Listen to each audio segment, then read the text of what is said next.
আসসালামু আলাইকুম, welcome to toto company.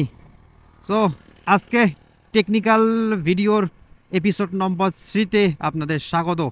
আজকে আমি কথা বলবো টায়ারের প্রেশার নিয়ে। দেখেন, সব কিছুরই কিন্তু কম বেশিতে একটা ইফেক্ট আছে। আমরা যদি আমাদের শরীরে যতটুকু পানি খাওয়া দরকার তার বেশি যদি আমরা পানি খেয়ে নিই, সেটাতে কিন্তু একটা ইফেক্ট আছে। আবার যদি যেটুকু দরকার তার থেকে কম খেয়ে খাই, তাতেও কিন্তু সেম একটা ইফেক্ট পড়বে। তো সেম জিনিস হচ্ছে বাইকে টায়ার প্রেশারে। আমরা যদি টায়ার প্রেশার বেশি দিয়ে দিই, সেটা তো একটা ক্ষতি আছে। এবং আবার যদি রিকমেন্ডেড যেটা প্রেশার আছে তার থেকে কম যদি দেই, সেটারও কিন্তু একটা ইফেক্ট আছে। আমরা অনেক সময় মনে করি কি, যে আমরা 2 জন চলতেছি, প্রেশার টায়ারের প্রেশার একটু বেশি দিয়ে রাখি। তো আপনি যখন টায়ারের প্রেশার বেশি দিচ্ছেন, তাইলে কি হচ্ছে, আপনার টায়ারে কিন্তু চাপ বেশি পড়তেছে। একে তো আপনি টায়ারের প্রেশার মানে যে হাওয়াটা বেশি দিলেন, এটাতে একটা প্রেশার। তার উপর হচ্ছে আপনি যখন 2 জন চলতেছেন, তাহলে কি হচ্ছে, ডাবল প্রেশার পড়তেছে।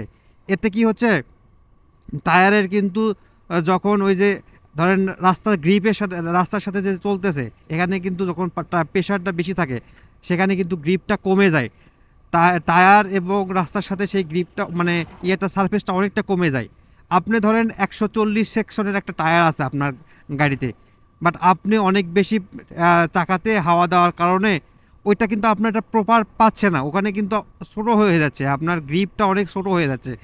মানে এতে কি আলটিমেটলি এক সময় দেখেন, ওই যে যে সারফেসটুকুই আপনার রাস্তার সাথে বেশি কানেক্টেড আছে, ওইটা কিন্তু তাড়াতাড়ি ক্ষয় হয়ে যাচ্ছে। সেকেন্ড কথা, আপনি যখন প্রেশার বেশি থাকবে, তখন আপনার কিন্তু কন্ট্রোলিং ক্ষমতা অনেক কমে যাবে।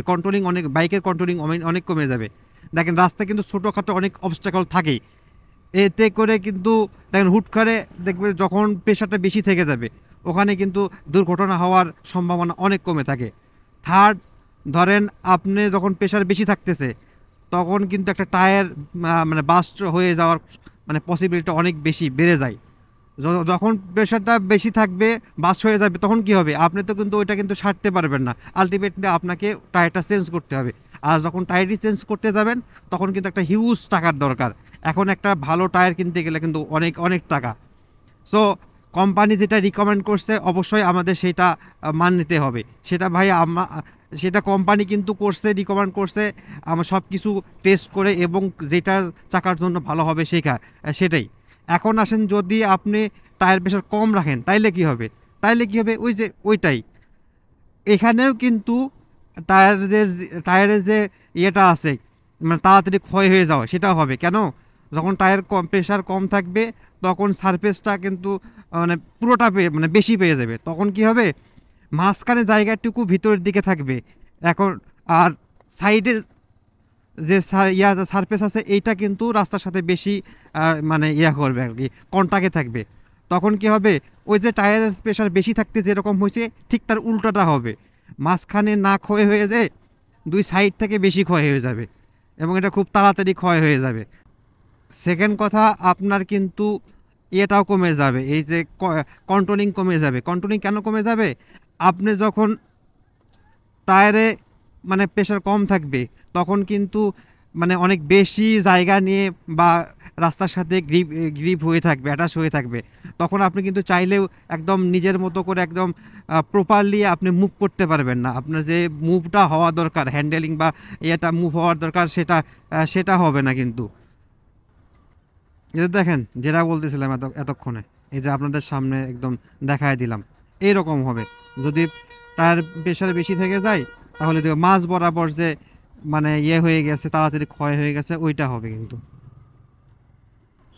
দেখেন, আমরা এতই অলস যে আমাদের প্রত্যেকটা বাইকের সাথেই কিন্তু একটা করে ম্যানুয়াল দেওয়া থাকে, ইউজার ম্যানুয়াল দেওয়া থাকে। বাট আমার তো মনে হয় অলমোস্ট 90% মানুষই হয়তো বা এটা কখনো খুলেই দেখি না বা পড়ি না। এখানে কিন্তু অনেক টেকনিক্যাল ছোট ছোট বিষয় আছে, রিকমান্ডেড কিছু কিছু জিনিস আছে। আবার রিকমান্ডেড ইঞ্জিন ওয়েল বলেন বা প্রেশার বলেন, ছোট ছোট অনেক টেকনিক্যাল জিনিস আছে, যেটা আপনার জন্য জানা অনেক বেশি জরুরি। বাট আমরা কখনো ভাই ওটা খুলেই দেখি না, মানে এত উদাসীন আমরা এই জিনিসপত্র নিয়ে। আর একটা কথা, টায়ার প্রেশার। আমরা ভাই যখন টায়ার প্রেশার মাপি, কি হয়, দেখেন আমি হয়তো কোথাও বের হয়েছি, 10-20 কিলো গেলাম, হুটহাট মনে হলো আমার টায়ার প্রেশার কিন্তু কম আছে, একটু মাপে দেখি। পাশে যে গ্যারেজ পাইলাম বা মেকারের দোকান পাইলাম, গেলাম টুক করে গিয়ে প্রেশারটা মাপলাম। এটা কিন্তু না, আপনার এটা আইডিয়াল না। আইডিয়াল জিনিস কি হচ্ছে, এখানে কিন্তু করে দেওয়া ইন্ডিকেট করেছে আপনারে প্রেশারটা মাপতে হবে রুম টেম্পারেচার, মানে একদম নর্মাল যেটা। আপনি যদি একদম 10-20 কিলো চালাইয়ে যাওয়ার পরে ওইটা মাপেন, ওইটা কিন্তু এমনিতেই তো প্রেশার বেশি থাকবে, আপনি কিন্তু ইয়েটা পাবেন না, প্রপার যে মাপটা ওইটা পাবেন না।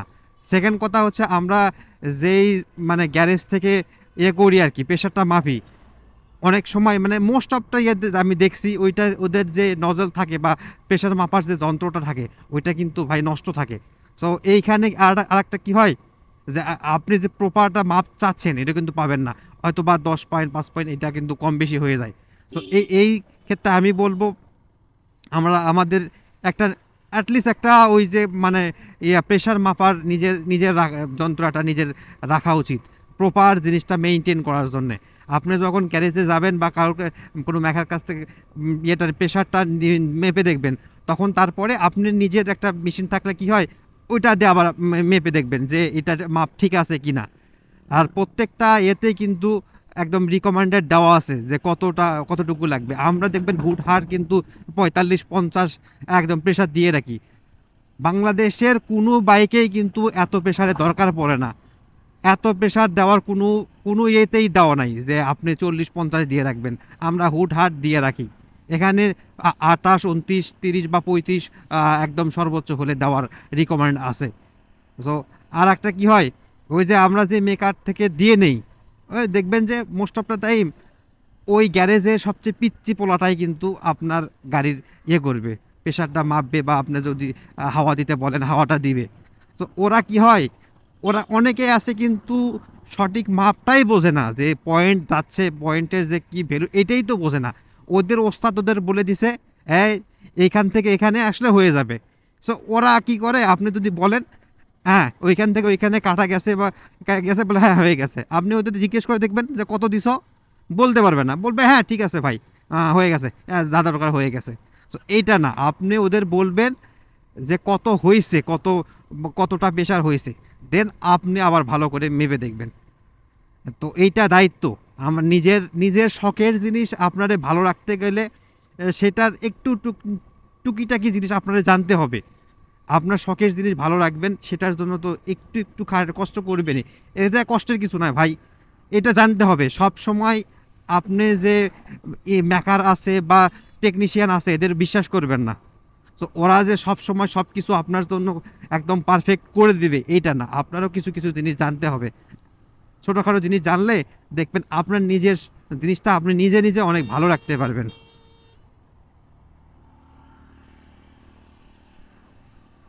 সো আজকের টেকনিক্যাল কথাবার্তা এখানে শেষ করতেছি।